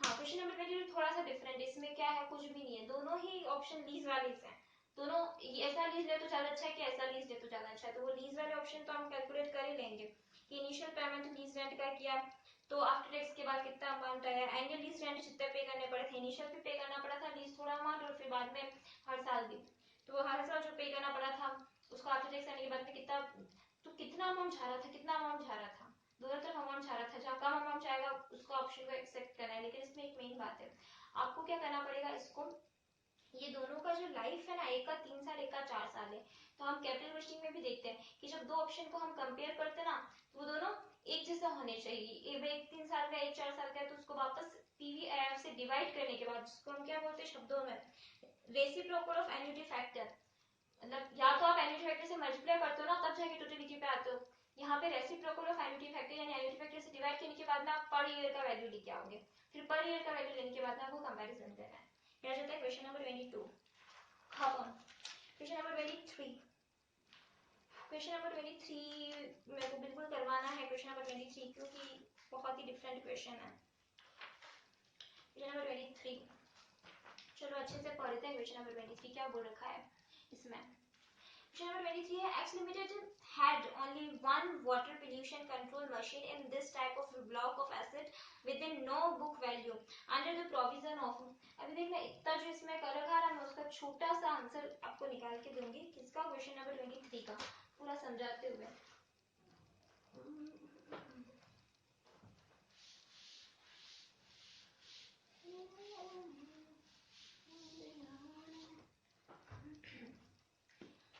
X Limited had only one water pollution control machine in this type of the block of assets with no book value under the provision of the Income Tax Act 1961.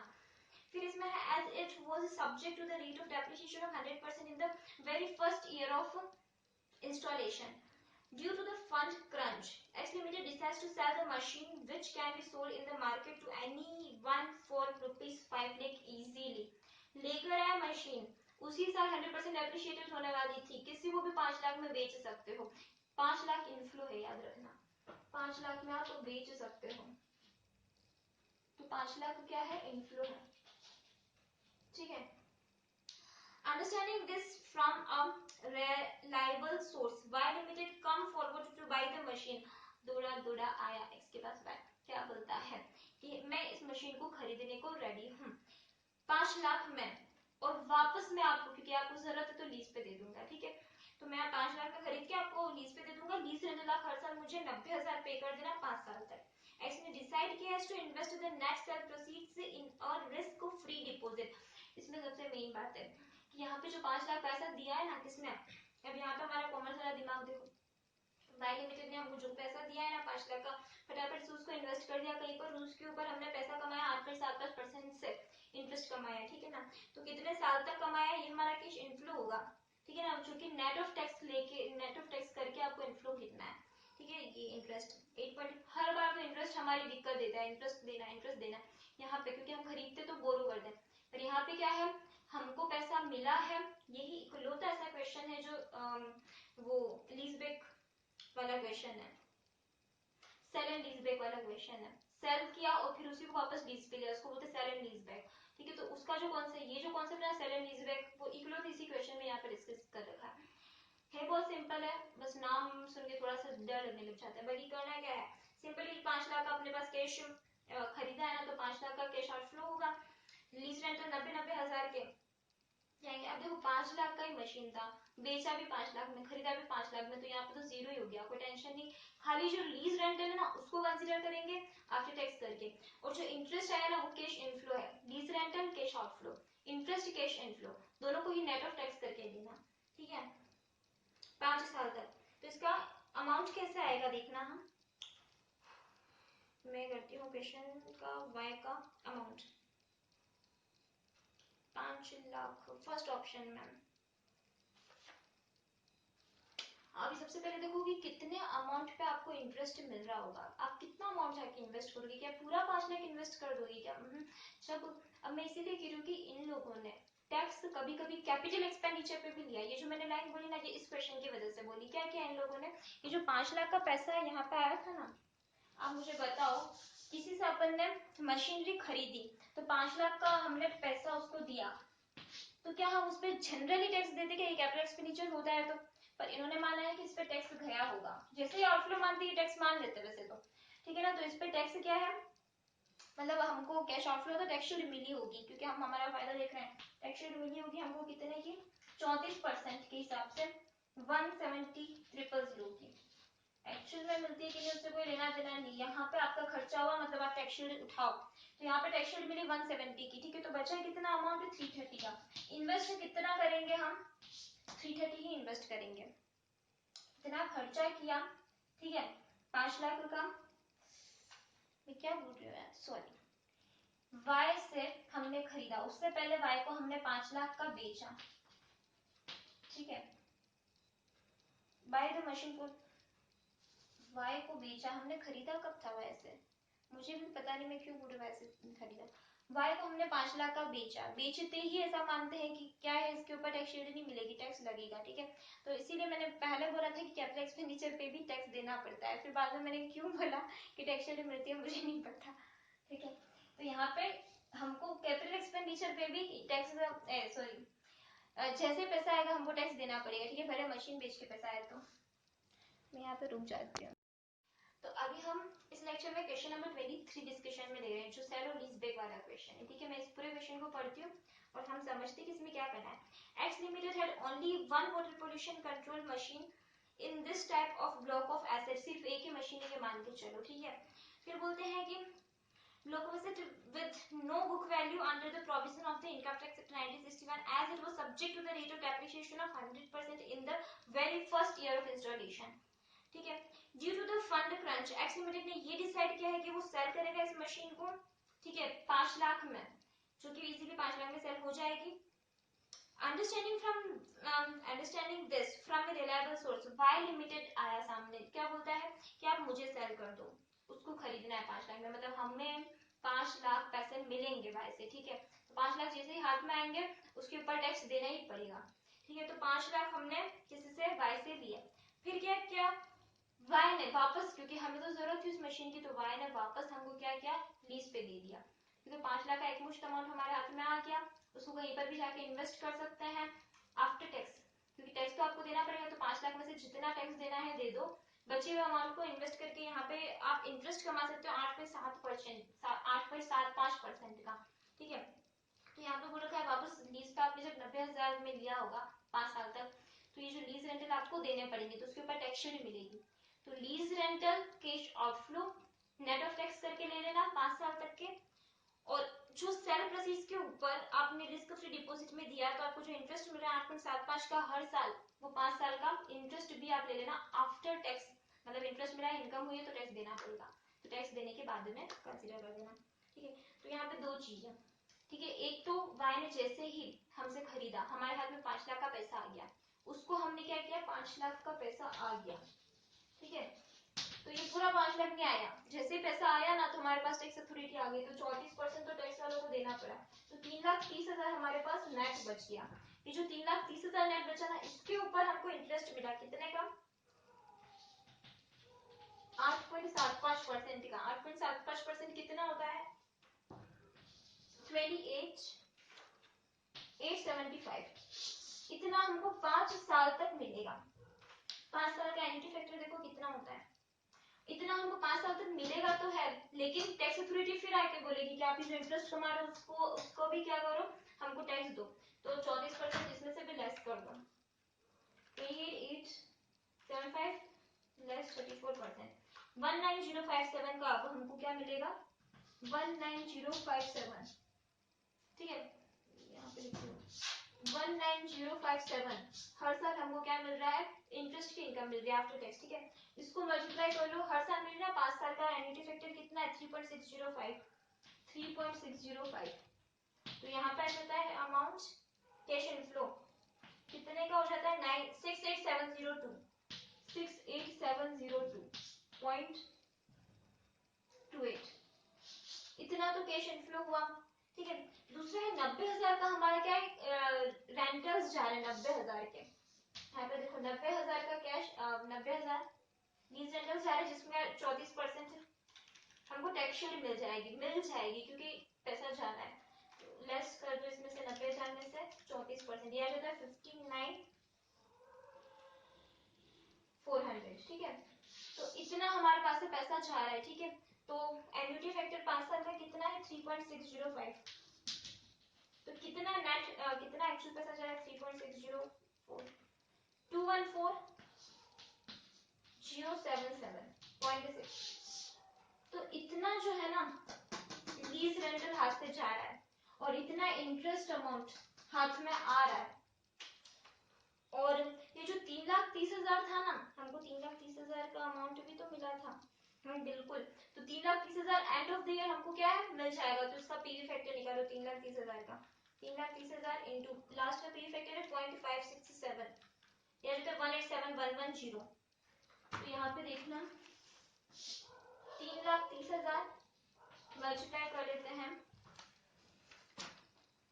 Multiply कर लेते हैं किसी से 0.567 से, तो कितना आ जाता है अमाउंट 187,110, तो यहाँ पे नेट देखना 187,110, तो आया पैसा, ये जो यहाँ पे आया था ना 68702.5, ये भी पैसा आया था, और 214 ये लीज रेंटल गए थे 214,077.6, 214,134 आ रहा है वैसे तो,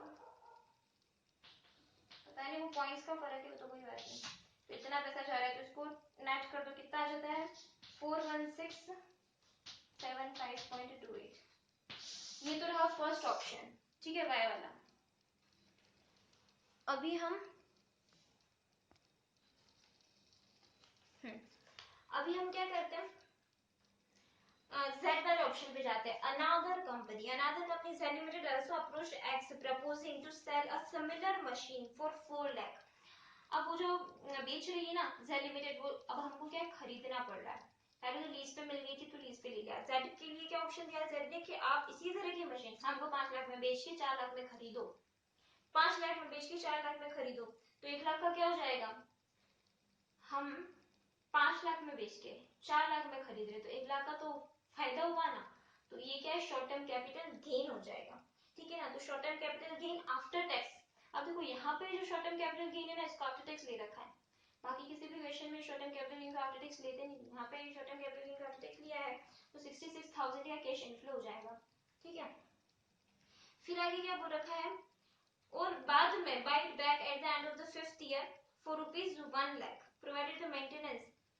अब हमने उसको 4 लाख में खरीदा, फिर बोलता है to the letter undertook to buy it back at the end of the 5th year for ₹1 lakh provided the maintenance were interested to Z Limited for yearly charge of ₹15,000 X Limited would utilize the net sell proceeds of the old machine to fund this machine also should it accept this offer, ठीक है।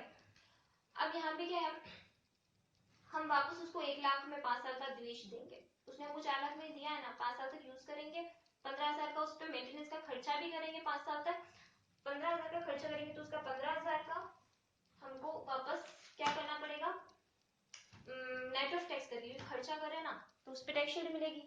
15,000 के खर्चे पे, ये भी बहुत simple सा है आंसर, कुछ भी इसमें टेंशन नहीं है। देखो सेल कितने में करना है, 5 लाख में, 4 लाख में हमको वापस मिल जाएगी वो मशीन, 1 लाख का क्या हो जाएगा शॉर्ट टर्म कैपिटल गेन। 66% क्या है, 34% टैक्स है तो आफ्टर टैक्स कितना आ जाता है अपने पास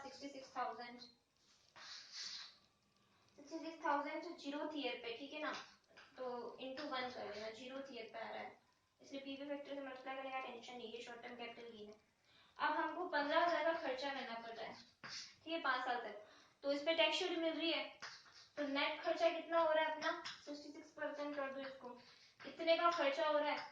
5 साल का एनुअल फैक्टर कितना है 3.605, ठीक है। तो इतने का खर्चा हो रहा है कैश आउटफ्लो, कितना होगा कैश आउटफ्लो अपने पास में 35690 का, ये हो गया कैश आउटफ्लो।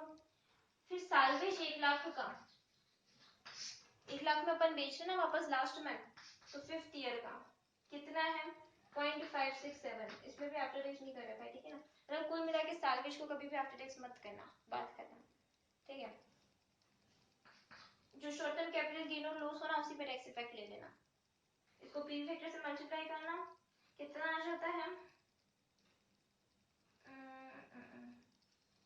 567,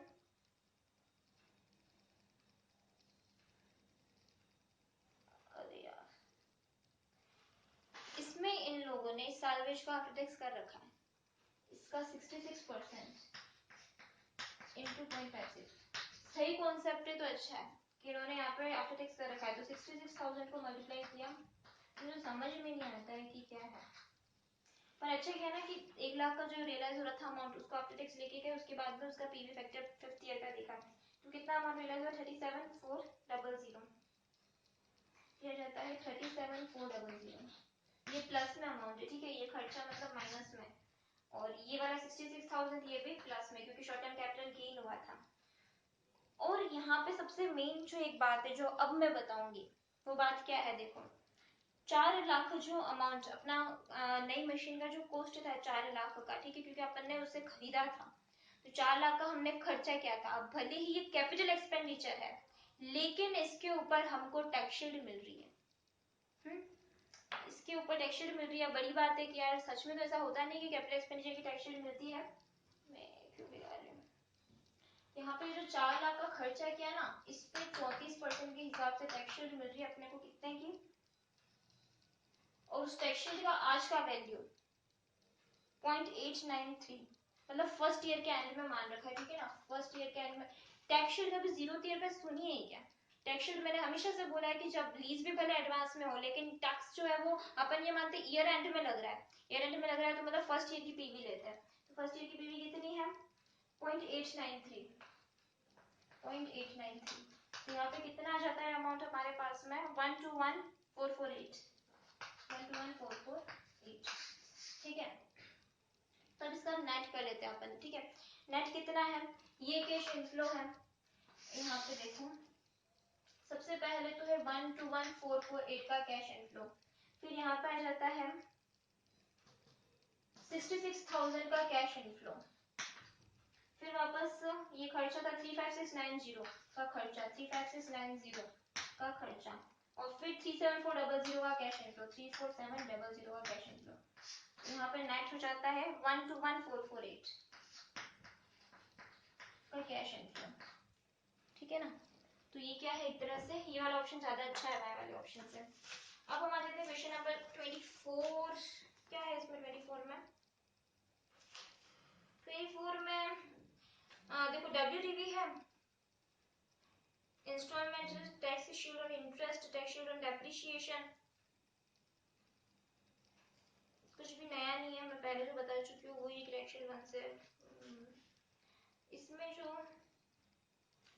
लीज रेंटल है वो कैलकुलेट कर सकते हैं हम, बिल्कुल। कोई नया वन है क्या इसमें, मेरे को बस वही देखना है। इसका साल्वेज वैल्यू कितना है गिवन है क्वेश्चन नंबर 24 में, फिर एनुअल WDV के हिसाब से इन लोगों ने क्या कर रखा है, डेप्रिसिएशन लगा रखा है, तो WDV तो बची होगी, पर अगर साल्वेज वैल्यू होगा तो उस WDV का कुछ नहीं, short term capital gain loss निकलेगा। साल्वेज वैल्यू नहीं होगा तो फिर उस WDV का कुछ नहीं करना। तो यहाँ पे अगर साल्वेज वैल्यू नहीं गिवन है तो short term capital gain loss कुछ भी नहीं आएगा, बात करना। हाँ, 24th क्वेश्चन में ये भी देखना है, इन्होंने लिख रखा post x cost of capital of 10%, और जिसका कहीं कोई दूर दूर तक लेना देना नहीं, कि लेजर बीच में आया ही नहीं है, लेजर के बुक्स ऑफ अकाउंट्स देख ही नहीं रहे, और लेजर के बुक्स ऑफ अकाउंट नहीं देख रहे, और लेजर के तो वैसे भी पीवी फैक्टर गिवन होता है तो उससे नहीं होता है तो केडी से अपन कैलकुलेट करते हैं, केडी 1 लेस टी करके। ऐसे दे रखा है post x cost of capital, जिसका कोई यूज भी नहीं कर रखा है 10% का।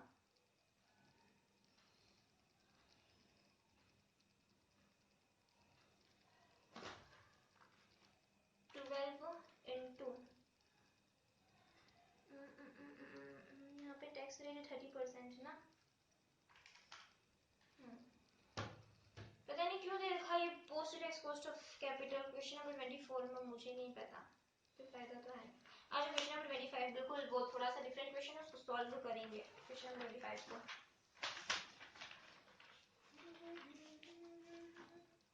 हाँ, पढ़ रही हूँ मैं क्वेश्चन नंबर 25। क्या बोल रखा है कि R limited requires a machine for 5 years, there are two alternatives, either to take it on lease और बाय, या तो वो लीज पे ले या फिर खरीदे। ठीक है, तो इसमें आ जाता है कि the company is reluctant to invest initial amount for the project and approaches their bankers, bankers are ready to finance 100% of its initial required amount of 15% rate of interest for any of the alternatives। बात सबसे बड़ी क्या है, हर बार तो क्या है हमारे पास कम से कम उतना तो पैसा होता था कि हम लीज अमाउंट पे कर सके। इस क्वेश्चन में इकलौता ऐसा है कि कंपनी की इतनी बुरी हालत है कि वो लीज रेंटल पे करने के लिए भी बैंक से बोरिंग का सहारा ले रही है। ठीक है ना, तो जो इस क्वेश्चन में बाई वाला ऑप्शन, उसमें कहीं कुछ भी डिफरेंस नहीं आएगा, हम बाई वाला ऑप्शन अभी करेंगे भी, सिर्फ जो लीज वाला ऑप्शन है ना उस पर ध्यान देके उसको अभी सॉल्व करेंगे। तो इसमें क्या है, under the lease option upfront security deposit of ₹5 lakh is payable to lessor which is equal to the cost of machine। यही इसमें ध्यान से समझने वाली बात है। ठीक है ना, जो लीज का चल रहा है ना अमाउंट, वही थोड़ा सा ध्यान से समझना है कि लीज ऑप्शन में सबसे पहला काम क्या किया, इसमें बहुत सारे पॉइंट्स आएंगे, अभी ध्यान से समझना। सिक्योरिटीज डिपॉजिट जो है ना वो 5 लाख का है, जो कि पेएबल है लेसर को, which is equal to the cost of machine, machine की कॉस्ट के इक्वल उसने डिपॉजिट रखा। ठीक है, सिक्योर डिपॉजिट, जिसमें से 40% वो एडजस्ट करता है, मतलब हर साल का जो लीज 1 लाख का बनेगा, बजाय उसके 40% एडजस्ट हो गया तो कितने का बनेगा, 60 का बनेगा। बट एक बात और ध्यान रखना, इसने सिक्योरिटी डिपॉजिट पूरे 5 लाख का रखा है, तो इंटरेस्ट पूरे 5 लाख के हिसाब से बनेगा। समझ में आया ना, वो बात इसमें बता रही थी कि इंटरेस्ट पूरे के अमाउंट के हिसाब से बनेगा, जबकि अपने पास में लीज रेंटल जो है वो 40% एडजस्ट होते हुए इससे आप साथ साथ चले जाएंगे, और एंड में तो और भी खतरनाक, जो 3 लाख था वो वैसे भी पड़ा हुआ था। ठीक है ना, तो जो लीज रेंटल जाएगा उसमें से जो हमारे पास में आफ्टर टैक्स जो लीज रेंटल जाएगा उसमें से 3 लाख का अमाउंट हमारे पास में पड़ा है तो हमारे पास में कैश इनफ्लो हो जाएगा बजाय क्या आउटफ्लो के, ये तो होगा लीज में, ठीक है ना। और जब हम लोन को रीपे करने के यानी डिपॉजिट को रीपे की बात करेंगे तब हमारे पास से जरूर आउटफ्लो जाएगा। तो इंटरेस्ट तो यहाँ पे प्रिंसिपल पेमेंट और इंटरेस्ट की जो टोटल है उस पे टैक्स बेनिफिट जो मिलेगा, तो जो नेट आउटफ्लो आएगा ना लास्ट में देखना 3,40,000 का प्रिंसिपल पेमेंट होगा, मतलब हर साल तो 40,000 का, क्योंकि 60,000 तो भले लीज से जा रहे थे और 40,000 सिक्योरिटी डिपॉजिट एडजस्ट हो रहा था ना उससे जा रहे थे, ठीक है, तो टोटल 1 लाख का अमाउंट हो रहा था। पर इंटरेस्ट जो है वो 75,000 69,000 जो है वो पूरे अमाउंट पे लग रहा था। और फिफ्थ ईयर के एंड में रेंट, फिफ्थ ईयर के एंड में जो प्रिंसिपल रीपे हुआ वो कितना हुआ, 3 लाख पूरा का पूरा, साथ में 40,000 प्रिंसिपल रीपे हुआ, ठीक है ना। और इंटरेस्ट का भी देखिए है। अब यहाँ पे जो expected at the end of the life of the machine expected scrap value will be the book value after providing depreciation of 20% on WDV method। यहाँ पे डेप्रिसिएशन से कोई लेना देना है, डेप्रिसिएशन का लेना देना अपने को उसमें होता है क्या बोलते हैं बोरो एंड बाई ऑप्शन में।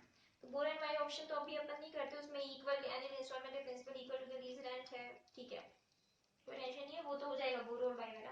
अभी लीज रेंट वाला हम यहाँ पे सॉल्व करते हैं। सबसे पहले उसका इंटरेस्ट की कैलकुलेशन देखते हैं कैसे होगी।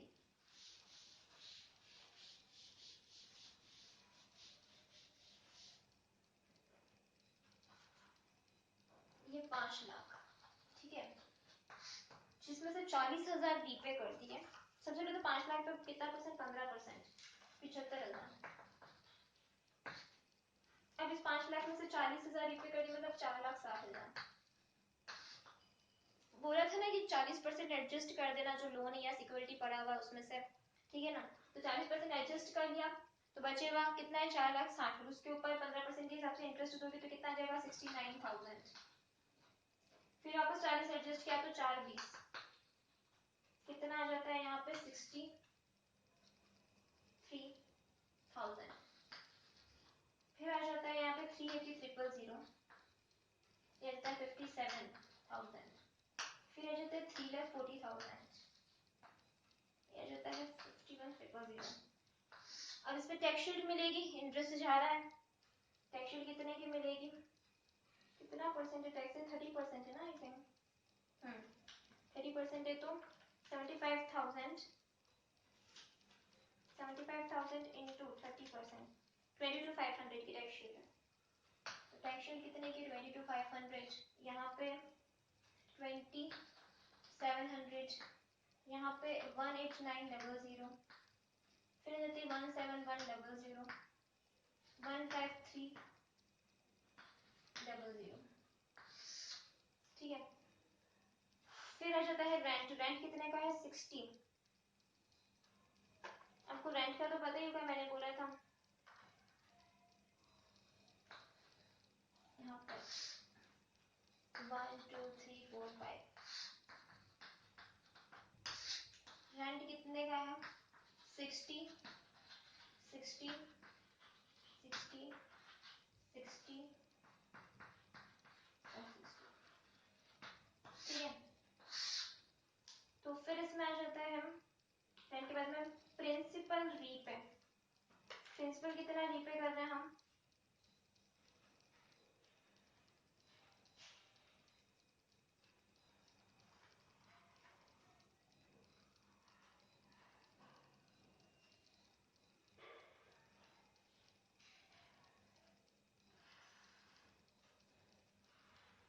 प्रिंसिपल रीपे है 40,000 का प्रिंसिपल रीपे करोगे, 40,000 का, इधर भी 40,000 का, इधर भी 40,000 का, इधर 3,40,000 का, ठीक है। और टैक्स शीट मिलेगी किसके ऊपर, इसके ऊपर टैक्स शीट कितनी मिल रही है रेंट के ऊपर 30,000 30,000 30,000 30,000 और 30,000, और इसके ऊपर कितनी मिल चुकी है 22,500, कितना लिखा हुआ है 2,700। फिर आ जाता है 189,000, ये एज इट इज यहाँ पे फिगर कॉपी करना, कुछ नहीं है।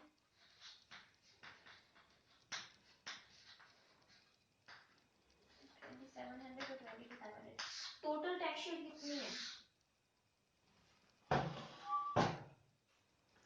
टोटल टैक्स शीट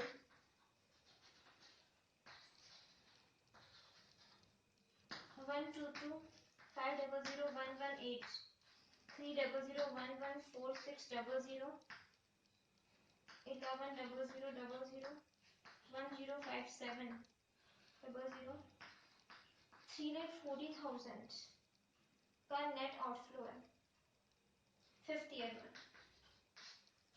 क्योंकि यहाँ पे भी देखो ये जो है ना, ये भी 3,60 जाएगा, ठीक है ना, और ये 340 है, तो ये जो है ये तो 340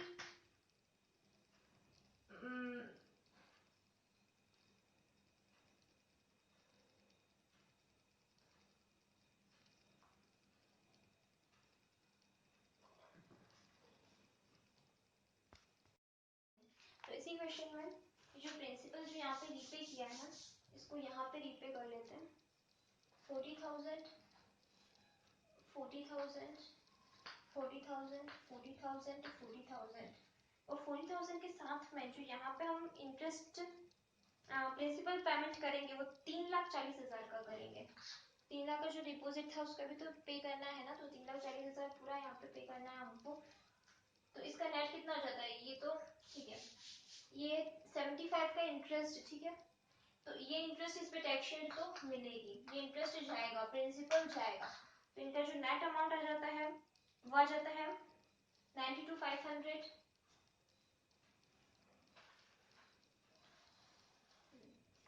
माइनस प्लस प्लस, ये आ जाता है 92,500, यहाँ आ जाता है 88,300, ये आ जाता है 84,100, ये आ जाता है 79,900 और ये आ जाता है 375,700, ठीक है।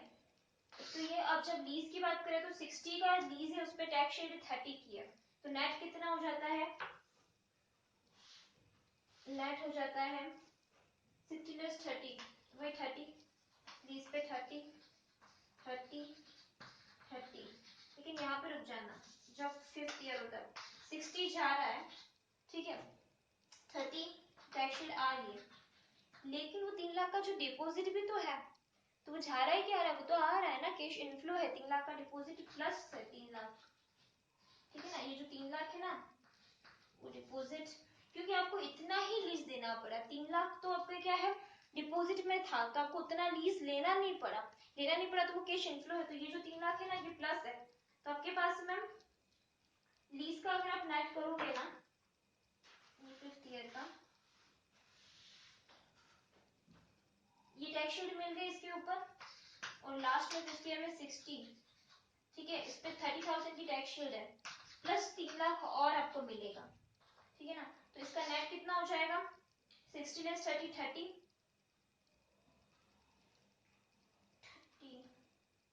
Security deposit, net cash outflow कितने का है, ये कैश इनफ्लो है, ये आउटफ्लो है, ये इनफ्लो है और ये इनफ्लो है, तो 3 लाख में से ऐड किया ये 330 में से 60 लेस किया कितना हो जाएगा 330 लेस 60 270, तो यहाँ पे नेट लिख लो, ये 270, ये 30, ये 30, अब ये जो 270 है ना ये कैश इनफ्लो है, ठीक है ना, बाकी सारा कैश आउटफ्लो है, ये 30 ये 30, इतना लीज रेंट, इतना रेंट था, इसमें से टैक्स शीट इतनी मिल गई, तो इतना जो लीज रेंट था वो जा रहा है, ये भी जा रहा है, ये भी जा रहा है, ये भी जा रहा है और ये आ रहा है, ठीक है, तो यहाँ पे ये इतना अमाउंट और ये अमाउंट, इन दोनों का भी नेट कर दो कितना हो जाता है,